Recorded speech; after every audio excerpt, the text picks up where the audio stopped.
And I just want to tell you 6 principles that I want to follow in terms of some of the principles that are going to guide me and my administration as governor.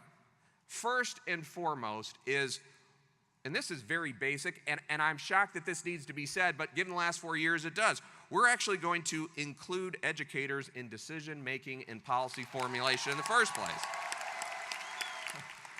What a radical idea, to actually include people that are in the classroom on a daily basis instead of blaming them for all of our problems.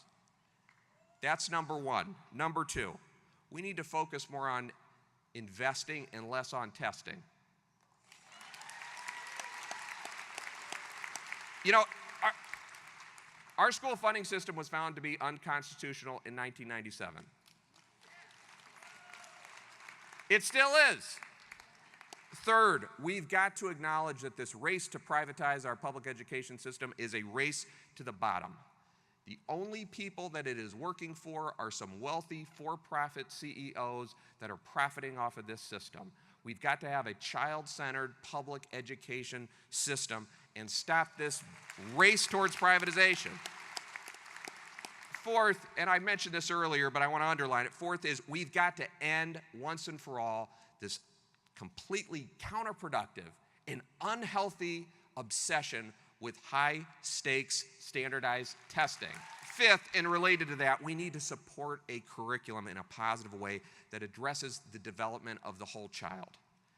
And that cannot just be reflected on a test. So that includes things like art and music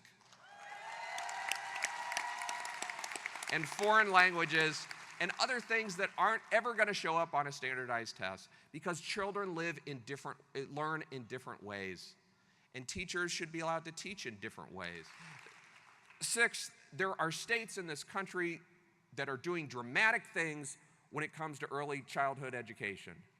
And we're doing that in my county. One of the things I'm proud of is we made government more efficient and more effective in Cuyahoga County, but we didn't take the proceeds and then turn it into a tax cut for people that didn't need it. We put it into things like expanded universal pre-kindergarten and other forms of early childhood education, and the state of Ohio should do the same thing.